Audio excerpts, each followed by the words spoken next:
ya. Mati dalam arti bahwa kamu nggak bisa survive, ya, nggak bisa agile gitu ya istilah sekarang gitu. Nah, jadi kita jadi lupa karena terlena sama comfort zone setiap hari melakukan hal yang sama berulang-ulang, padahal kamu mengalami gejolak VUCA. Contoh, pernah nggak kamu ngubah rute dari kampus ke tempat kos kamu atau ke rumah? Jangan-jangan kita rutenya itu aja gitu, bener nggak? Cobain pakai rute yang lain. Cobain sekali-kali jalan kaki, gitu ya. Cobain sekali-kali yang biasa berkendaraan motor atau mobil gitu. Cobain dari arah lain misalnya masuk kampus gitu ya. Itu sebetulnya akan membuat kita punya sense gitu ya, bahwa kita bisa punya adaptif dari hal-hal kecil gitu ya. Nah tadi terima kasih ya Harley sama Rangga ya, udah kasih definisi apa itu VUCA gitu ya. Nah saya izin menjelaskan sedikit bahwa VUCA itu kan V-nya tuh dari volatility. Jadi perubahannya cepat, nggak terduga kayak pandemi. Bener nggak? Kita nggak pernah nyana pandemi itu mengubah. Yang dulu kalau saya ngajar itu pasti tatap muka ya. Saya nggak nyangka Zoom bisa menggantikan pengajaran termasuk bimbingan skripsi. Dulu tuh kan gaptek ya gitu ya. Nggak ngerti mic tuh dibukanya kayak gimana gitu. Tapi ternyata manusia bisa loh adaptif. Karena berita baiknya nggak ada orang bodoh. Karena sel saraf manusia itu plastis. Yang membuat itu jadi kaku, berhenti mikir ketika kita yang menghentikannya dan membatasinya hanya karena apa kata orang. Makanya buat para staf pengajar, jangan pernah bilang bodoh, kamu nggak bisa, kamu nggak mampu ke murid-muridmu. Karena kita nggak pernah tahu akan ada instan-instan lain, tapi keburu jadi dari beringin, keburu jadi bonsai gara-gara omongan pendidik gitu. Jadi hati-hati ya sama mulut kita. Termasuk saya juga sih itu untuk ngingetin diri saya sendiri ya. Punya uncertainty. Nggak pasti, banyak hal yang susah diprediksi. Apakah Indonesia akan tetap bertahan sampai usia 100 tahun? Sementara tiap hari kita digempur hoax. Semua orang bisa jadi jurnalis, semua orang bisa pakai HP-nya, melaporkan kecelakaan langsung dari TKP, benar nggak? Dulu kita kayak nungguin apa ya, media-media mainstream ya, ada tukang koran. Sekarang nyaris saya nggak pernah ngelihat tukang koran sama tukang pos ya. Gitu, itu zaman saya kecil tuh biasa banget lihat itu. Berikutnya complexity. Kesulitannya, kerumitannya multitasking. Jadi kalau mau nyiapin anak-anak kita VUCA, terutama yang C complexity, jangan melulu pengajar itu ngajarnya lecturing kayak gini. Dijamin tidur, mahasiswanya akan texting, pura-pura dengerin padahal enggak, atau Bu maaf koneksinya belum itu gitu ya. Atau ada yang pinter, jadi connecting to audio, dia ganti namanya itu. Gitu ya. Jadi makin pinter anak sekarang. Jadi pembelajaran itu perlu melibatkan partisipasi aktif. Jadi sebaiknya diperbanyak project based learning atau problem based learning. Karena anak-anak kita perlu belajar pembelajaran kontekstual yang tidak textbook. Udah nggak bisa kita ngadepin VUCA pakai textbook. Yang dihadapin apa, yang dipelajarin apa. Udah jelas ya, kalau mau ke Cimahi pasti macetnya di pasar itu. Nah kita kan belajar ya, kenapa ya pasar ini kan macet aja ya. Bagaimana sih kehidupan sosialnya. Nah itu kan pelajaran kontekstual misalnya ya, di konteks kehidupan Unjani dan sekitarnya misalnya. Berikutnya hanya ambigu, gitu, GJ nggak jelas, sesuatu yang nggak biasa, membingungkan, mengkagetkan, mencemaskan, gitu ya. Sesuatu yang dulu intoleran itu jauh, teroris, itu sekarang bisa ada. Mereka bisa masuk kapan aja di kantor polisi, gitu ya. Masuk lewat kajian-kajian agama garis keras, gitu ya. Terus kita dibikin ambigu karena begitu banyak informasi yang berseliweran di sosial media sampai kita nggak tahu mana yang mesti kita percaya, gitu ya. Nah, nanti kita bisa lihat skill apa yang perlu kita siapin untuk itu ya. Nah dari VUCA itu gimana sih strateginya, gitu ya. Oke. V yang pertama tadi, Violet tadi, kita bisa menetapkan kamu punya cita-cita apa. Makanya aku nanya di apa namanya di survei cita-cita ya. Ini ngapain sih survei nanya cita-cita? Banyak loh yang nggak bisa nulis cita-cita. Berguna bagi nusa bangsa agama. Halo, ya seperti apa? Apakah kamu akan menjadi rumput yang hijau maksudnya gitu? Kamu menjadi pohon yang rindang. Mesti clear kamu mau jadi suster, mau jadi psikolog gitu. Mau jadi tukang figura juga nggak apa-apa, asal clear cita-citanya. Karena visi itu akan membantu kamu memplanning masa depan. Jadi nanti gimana ya? Bukan gimana nanti gitu. Kalau orang Sunda bilang, engke kumaha nya, bukan kumaha engke lah gitu, ya. Nah, jadi kalau kamu tahu apa yang mau kamu kejar, kamu tahu semester 1 mau ngapain. Target IPK-ku sekian, semester 2-nya ngapain, mau ngambil mata kuliah apa. Gitu. Jangan pokoknya mah SKS aja sistem kebut semalam. Pokoknya mah dijamin yuk bye-bye. Adik-adik nanti aku liatin ya, apa bedanya strategi menghafal sama enggak ya. Nah, gitu. Kemudian uncertainty itu kita hadapi dengan memahami makna. Yang abadi di dunia itu adalah perubahan itu sendiri. Jadi kamu nggak bisa hanya gaul sama teman-teman homogen seagamanya sama, sukunya sama, gitu ya. Rada mirip-mirip hobinya. Kamu harus mau bergaul itu dengan lintas agama, termasuk penghayat sekalipun. Karena kita kan pengen belajar gitu ya, bahwa kebenaran tuh majemuk gitu ya di muka bumi ini ya. Tidak ada kebenaran tunggal. Semua orang itu melengkapi kebenaran yang lainnya gitu ya.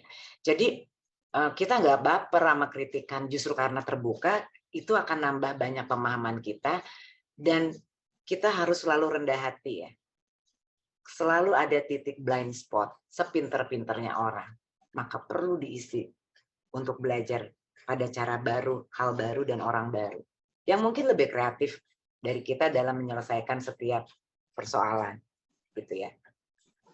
Kemudian berikutnya adalah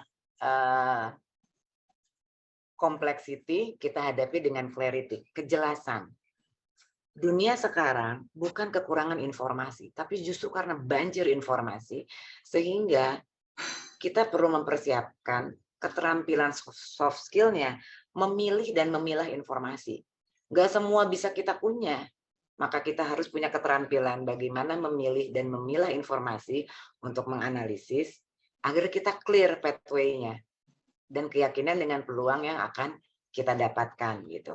Karena kalau enggak, kamu akan terjebak di mengabsorb semua informasi, tapi kamu nggak tahu apa yang kamu cari.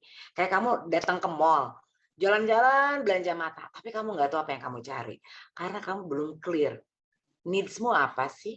Kebutuhanmu tuh apa sih? Kamu mau jadi apa sih? Gitu ya. Karena apa? Karena visinya nggak clear dari awal.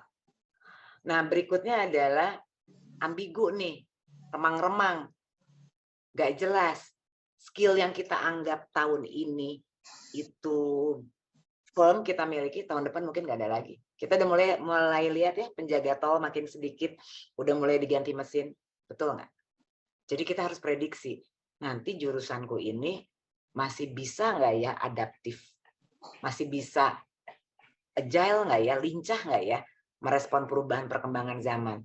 Kalau dulu zaman saya tuh masih kayak harus dikunci ke kantor jam 8 pulang jam 4. Di startup udah nggak bisa gitu. Yang penting result kamu produktif apa enggak. Mau kamu ngerjainnya tidur-tiduran kek, mau di mana kek, mau di gunung kek gitu. Tapi kamu produktif apa enggak gitu. Nah, itu yang kamu perlu signing. Kamu tuh punya skill apa? Bagaimana kamu bisa upgrade skill kamu kalau kamu belum menetapkan cita-cita kamu mau ngapain gitu. Karena suka atau nggak suka kompetisi itu ya terjadi, nggak diundang gitu. Kalau kamu nggak lincah, ya kita akan kalah gitu. Tetapi kita itu bisa menang bersama-sama kalau kita gotong royong sebetulnya. Itu nilai-nilai kearifan yang diwariskan nenek moyang kita. Jadi gotong royong saling melengkapi kekuatan, gitu ya. Oke. Sekarang aku mau, kira-kira kalian bisa nebak nggak? Boleh nggak ya aku baca di chat? Oh ya, Bu Dewi udah live ya? Oke, nggak apa-apa Bu Dewi. Apa sih hubungannya gambar elang ya yang sedang bertarung dengan ular ini dengan agile? Kira-kira apa yang bisa Anda asosiasikan? Atau apapun, ini mah bebas opininya. Ya, saya cuma minta opini aja. Ya maksudnya ya. Coba kalian searching dulu, karakter agile itu apa sih? Oke, lincah, ular untuk menghindar atau kabur dari pemangsanya. Good. Kaitannya sama era VUCA apa ya?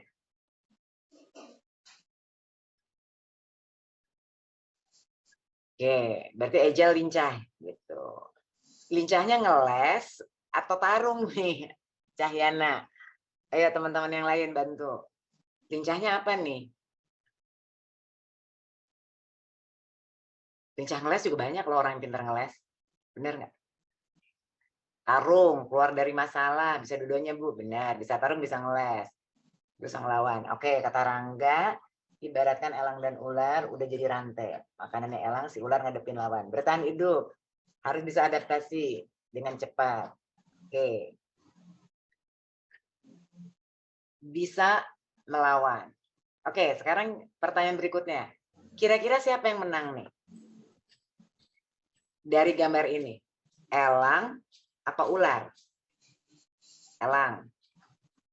Elang. Kok nggak ada yang belain ular? Oh, ular ada, Ridwan. Oh, ular. Oke.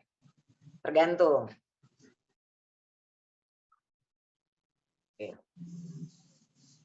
Karena ular posisinya lebih sulit, tapi dia masih di tanah loh. Ular bisa menang kalau dia punya kemauan. Tapi si ular nggak punya sayap, gimana dong? Oh, Fajar bilang tergantung apa? Karena ular makanan elang. Oke, pertanyaannya dibalik. Mungkin nggak elang kalah sama ular? Oke, ular bisa melilit elang ya. Oke, ular bisa melilit dengan kuat. Oke, di foto kata Doni, benar ya? Dan teman-teman, karena ularnya udah ngebelit. Jadi ada peluang menang, oke? Lilit elang gigit pakai racunnya. Tergantung ukuran.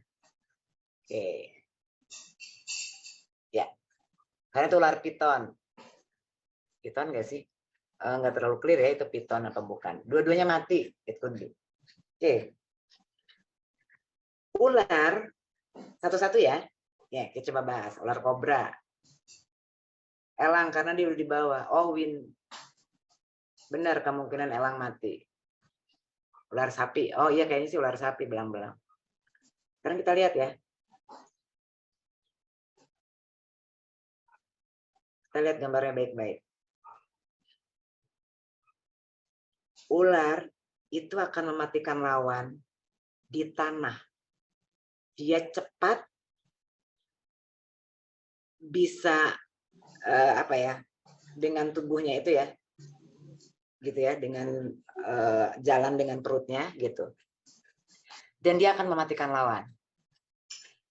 Ular sempurna mematikan lawan di tanah. Clear ya? Bagaimana elang yang sudah tersudutkan itu bisa menang atas ular? Kalau elang melawan ular di tanah, dia akan mati. Karena itu medan tempurnya adalah tanah yang dikuasai ular. Kira-kira bagaimana cara membuat ular ini kalah? Maka elang akan mengangkat ular itu ke udara. Di udara, ular tidak punya kekuatan apapun. Ular tidak punya daya untuk melawan elang. Ular yang bisa sangat powerful, perkasa sekaligus licik di tanah, gitu. Dia tak berdaya ketika dibawa ke atas. Kepala ular diterkam elang. Artinya, betul, ular akan kehilangan oksigen, Rangga. Jadi kalau kamu mau menang, ubah medan tempur. Itulah yang dilakukan elang. Story-nya tuh di sini. Jadi kalau kamu tidak mampu membaca medan tempur, malah kalah di medan tempur, kamu akan menjadi elang yang mati. Tetapi menjadi elang yang pemenang, gitu, yang agile, gitu. Kamu tahu caranya mengubah medan tempur. Itu kira-kira. Nah, sekarang medan tempur kita, elang biasanya menang pertempuran dengan ular, dapat ular dengan menggunakan cakarnya untuk menghimpit dan membunuhnya. Betul, Adrian? Tetapi masih ada peluang dia dikalahkan ular. Maka dia harus terbang ke udara. Udah pasti elang menang. Gitu. Jadi kita akan sulit menang di medan tempur orang yang udah nguasain. Jadi bagaimana caranya kita mau lawan ke medan tempur kita? Yes, Cahyana, good. Itu kesimpulannya. Jadi sekarang kita ngadepin era VUCA. Ingat yang tadi apa? Ambigu, kompleks, gitu ya, serba nggak jelas gitu. Nah, agile ini, karakter elang ini, yang kalau saya pinjam itu yang diperlukan oleh kalian menghadapi di era VUCA ini. Nah, saya elang ini mengalami kalau dia mau jadi elang pemenang, dia perlu melakukan transformasi selama 150 hari. Di 150 hari itu, elang yang udah usia 40 tahun, itu paruhnya akan sampai panjangnya sampai dada. Dan itu memberatkan dia. Udah gitu bulu-bulunya juga berat. Maka dia harus memaksa dirinya itu untuk naik ke atas, somewhere gunung di mana dia harus membuat sarang. Dan dia harus mematahkan paruhnya. Dan dia kemudian menunggu si paruh baru yang tumbuh. Sambil itu dia harus paralel. Dia harus mencabut semua bulu-bulunya. Anda kebayang nggak? Sampai rontok, sampai nude. Sambil nunggu itu, kebayang ya, paruh udah nggak ada, nunggu yang baru. Kebayang ya, kasus artis yang apa, hidungnya katanya ditonjok sama si suaminya aja tuh udah sakit banget gitu. Ini apalagi elang gitu ya.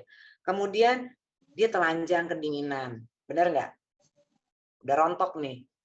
Berikutnya, cakarnya yang udah terlalu tua harus dia copot-copotin, cakar tuanya, untuk menumbuhkan bagian-bagian tubuhnya yang baru. Itulah prinsip love, life, long learner itu. Jadi di usia saya, di usia Pak Arlan gitu ya, di usia Bu Dewi, kita harus tetap menjadi elang-elang seperti ini. Jadi tua itu bukan karena usia KTP, tua itu dalam pikiran, gitu, ya. Nah, karakter agile ini yang sedang dibutuhkan oleh Indonesia. Kita menghadapi medan pertempuran hoax, memakai perang identitas agama, memakai perang sentimen suku. Kemudian kita ikutan komentar di sosmed. Status orangnya juga nggak tahu, betul nggak? Kita menambah proxy war karena apa? Karena kebodohan kita sendiri. Padahal itu adalah akun-akun robot. Kalau kita nggak sadari ini, Indonesia mungkin nggak akan sampai 100 tahun karena generasi mudanya itu tidak meningkatkan kemampuan literasi membaca, tetapi rajin kalau lihat TikTok. Gitu. Karena membaca itu butuh ketekunan. Dia membutuhkan keterampilan HOTS, high order thinking skill. Kalau scroll gitu aja berita-berita pendek yang menyenangkan, yang lucu-lucu, itu paling cuma butuh low order thinking skill. Karena kamu effortless melakukan itu. Gitu ya. Oke, saya stop share sampai sini. Mau lihat hasil surveinya? Oke, kita lihat ya. Baik, boleh Teh. Saya coba buka dulu.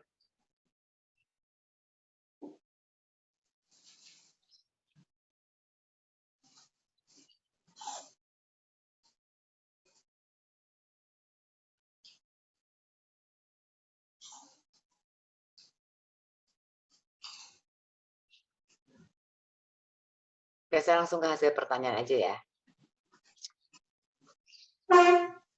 Gampang terpengaruh ide berita yang belum jelas tanpa mencari tahu. Good, Vera.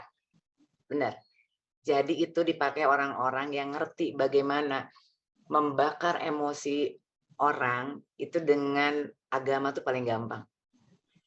Gitu ya. Nah, saya berharap sahabat-sahabat mahasiswa semester 1 Unjani itu menjadi elang-elang yang mencari informasi dulu dari udara, dilihat dulu komprehensif, gitu ya. Bukan kata siapa, kata grup sebelah. Kalau forward tuh hati-hati loh, ya. Dari mana ini? Enggak tahu, aku cuma forward aja gitu. Anda nggak pernah tahu. Anda memperpanjang berita-berita yang belum jelas. Nah, sekarang mari kita lihat dari hasil survei ya. Kita siap nggak sih menghadapi VUCA? Oke. Kalau ngerjain pekerjaan baru, biasanya gimana? Yang cepat 39%, biasa aja. Tadi orang Indonesia pisannya, biasa aja tuh kumaha, Ujang, Cucu, Neneng, Jubaida, biasa aja tuh, ya gitu aja deh, B aja deh gitu. Nah, yang ngisi biasa aja, kira-kira kamu bisa survive nggak di era VUCA? Apalagi yang sangat lambat dan lambat. Ini PR ya buat kalian setelah tadi lihat paparan VUCA ya. Gitu. Oke, berikutnya. Kalau ngadepin orang-orang baru, biasanya nanya agamanya nggak sih? Yang nggak pernah 83-7%. Tapi ada juga yang suka nanya sering dan kadang-kadang. Gitu. Nah, Indonesia itu negara multiple, gak hanya agama, tapi juga keyakinan lainnya. Agama-agama yang diyakini di Indonesia itu datangnya belakangan. Jadi kamu pun harus sama menghargainya dengan penghayat yang udah datang duluan menghuni Indonesia. Jadi, kenapa bagi orang-orang yang tidak pernah bertanya agamanya good? Karena alasan gini, nanyain agama sama orang baru dirasa kurang sopan. Agama itu privacy, betul. Gak perlu nanya agama karena hal tersebut bukan penting. Orang akan melihat perilakunya. Perbedaan agama bukanlah menjadi masalah. Kalau kita masih mempermasalahkan, kita nggak bisa survive hidup di Indonesia. Kita akan memaksakan keyakinan kita kepada golongan yang lain. Gitu ya. Kemudian, lebih nyaman milih sahabat yang sama agamanya. Oh, nggak masalah beda agama. Good, ini harapan berarti di Unjani. Gitu ya. Kemudian, lebih memilih, kalau dapat tugas kelompok nih, gitu. Aku mau sama agamanya karena aku ngerasa aman. Yang lain nggak masalah beda agama. Karena saya ngelihat perilakunya. Karena barang siapa yang tidak bersaudara di dalam keyakinan, dia bersaudara di dalam kemanusiaan. Ingat itu. Perkara jalan pulang menuju Tuhan yang mana itu tanggung jawab masing-masing. Jadi kita nggak akan pernah ribut kalau ngerti itu. Gitu ya. Mau pakaiannya gimana, kek, mau berjilbab, mau enggak, semua orang punya perspektif kebenarannya masing-masing. Gitu ya. Ada yang meyakini bahwa ke tempat ibadah itu harus, ada yang merasa di rumah itu lebih ketemu Tuhan, silahkan gitu. Jangan pernah mencuri casting malaikat untuk menghakimi, mencatat PR orang lain di mata Tuhan. Ya, jadi saya berharap kedamaian itu berangkatlah dari Unjani ya, untuk bisa jadi cahaya gitu di Indonesia. Nah, kalau ngambil keputusan nih, gitu ya. Ya kebanyakan yang kuning nih, ragu-ragu takut salah jika ngambil keputusan sendiri. Kira-kira bisa survive nggak di VUCA? Tadinya mantep, jadi gagaro ya, jadi ragu-ragu kalau nggak sama kebanyakan orang. Ini PR buat kita. Kenapa ya? Jangan-jangan kita belum mandiri untuk berpikir. Sehingga tanpa sadar kita gampang ke brainwash hoax di sosial media. Apalagi kalau udah digosok tuh sama berita-berita yang apa, wah umat kita disakiti segala macam. Nah ini ya, yang nggak goyah meski berseberangan dengan orang lain itu persentasenya kecil 11,6%. Tetapi jangan putus semangat. Yang 11,6% ini yang harus diperbanyak lagi sehingga yang tadinya mantap tapi jadi ragu, atau yang ragu-ragu atau lebih banyak nurut apa kata orang tua, mudah goyah, itu kemudian bisa mantep kalau ngambil keputusan. Nanti kita lihatin ya, skill apa di perguruan tinggi yang perlu kalian lakukan untuk bisa punya mantap dalam berkeputusan. Karena tiap hari itu kita ngambil keputusan-keputusan itu dilatih dari keputusan-keputusan kecil. Mau makan di warung apa hari ini? Mau makan ayam apa ikan? Atau mau sayur aja? Mau pakai garam apa enggak? Terserah mama deh, terserah ini deh. Jadi kita mesti learning ya. Kalau orang tua kita nggak pernah ngasih kesempatan kita ngambil keputusan, itu warning buat kita. Kita tidak disiapkan mandiri, apalagi ngadepin zaman VUCA. Gitu ya. Next. Media sosial yang sering dikunjungi. Instagram sama TikTok ya. Oke. Selama ini untuk hal yang produktif oke. Tapi kalau cuman scroll ada apa sih yang ngemis pakai online gitu, sebaiknya dilewat aja deh konten-konten unfaedah. Betul nggak? Instagram juga kalau emang itu bermanfaat gitu ya. Itu kebanyakan kasus Bapak S gitu ya. Kalau aku scroll Instagram aku, nggak usah disebutin namanya lah, everybody knows, saking terlalu sering dan nggak habis-habis sidang pengadilannya ya. Kemudian teman-teman menilai komentar-komentar orang Indonesia itu sopan-sopan gak sih? Oh no, cenderung brutal melebihi kasar. Sekarang gini, yang kasar 29,2% ya, biasa aja. Nah kalau biasa aja berarti apakah mengamini yang kasar dan brutal gitu loh ya. Kalau udah brutal semua, se-Indonesia, apa yang akan kamu lakukan? Mau ikut-ikutan brutal, sampai kita nggak punya adab? Atau kamu memilih minimal satu kamu enggak aja? Kalau semua orang mikir minimal di aku enggak, itu tingkat brutal itu mudah-mudahan bisa menurun. Itu dimulai dari anak-anak Unjani, gitu loh. Ya. Oke. Next. Jadi ini bukan contoh yang baik ya. Karena seringkali itu jadi bully kalau menurut saya. Oke, ketika ada postingan tentang hal yang kontroversial, tertarik bacanya tanpa ingin komentar paling banyak ya, 71,7%. Yang lain tidak tertarik untuk membacanya, sisanya sesekali kalau komentar, kalau kenal, sering memberikan komentar meski saya nggak kenal. Pertanyaan saya, buat apa? Adakah fungsi kamu mengedukasi atau sekedar karena panas dengan statusnya? Pipiluun. Gitu loh. Ini jebakan VUCA loh. Gitu loh. Kamu masuk ke dalam uncertainty loh. Gitu ya. Ke dalam ambiguity isu. Gitu. Careful. Kita itu lebih baik menjadi orang yang bekerja cerdas, bukan bekerja keras. Bukan berarti malas, beda ya. Sama. Membaca di sosmed itu lama-lama tuh bisa jadi mindset. Gitu ya kalau kita nggak hati-hati ya. Karena itu kan nggak kerasa ya, nyaman banget pakai jempol. Oke, informasi yang paling sering dicari di sosial media. Info yang sedang trending. Paling banyak ya. Sama info berita terbaru. Mending kalau yang trendingnya itu bermanfaat, munfaedah kumaha. Kayak sad boy gitu. Kita pernah nggak mencari sesuatu yang nggak peduli ini trending atau terbaru, tapi itu sesuai kebutuhan kita. It's okay lihat yang trending tapi terbaru, tapi itu jangan nyita waktumu. Karena kamu harus lebih mencari informasi yang berkaitan sama apa yang sedang kamu jalani. Perkuliahan, atau kamu lagi pengen punya hobi, minat bakat yang nanti bisa menghasilkan waktu dan finansial produktif gitu loh. Atau meningkatkan soft skill gitu. Karena nggak kerasa. Waktu tuh akan habis, selalu tickling ya. Gitu. Ada salah satu surat kan, demi masa, demi waktu. Saking waktu nggak bisa balik lagi. Aku orang ngomong gini aja 1 menit sebelumnya aku lupa ngomong apa bisa jadi kan, gitu ya. Oke, berikutnya di VUCA ini juga kita ngadepin situasi-situasi kayak gini. Apa sih perasaan kamu kalau ada sekelompok keyakinan tertentu mengalami diskriminasi, nggak bisa mendirikan rumah ibadah, termasuk pemaksaan keyakinan, betul nggak? Termasuk saya mendampingi kasus-kasus kekerasan masalah seragam lah buat siswi muslim putri ya. Pasti ada rasa gelisah kan terhadap ketidakadilan. Itu sampai 80%. Nah, buat yang merasa wajar, karena jumlahnya lebih sedikit, mari berubah, karena itu cara berpikir tidak adil. Gitu loh. Sekarang kalau mereka jumlahnya sedikit, bagaimana kalau kita di posisi yang sedikit itu? Berarti kita berhak dipersekusi. Berarti kita berhak dibully. Berarti kita tidak berhak punya rumah ibadah sendiri. Gitu ya. Atau yang biasa saja.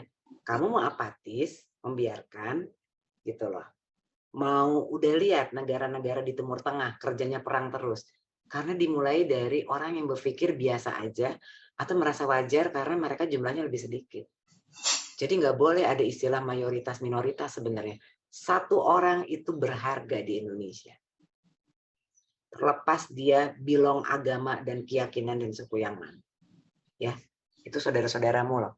Minumnya sama di tanah air Indonesia, makannya di tanah Indonesia, benderanya sama. Deh kalau ngibarin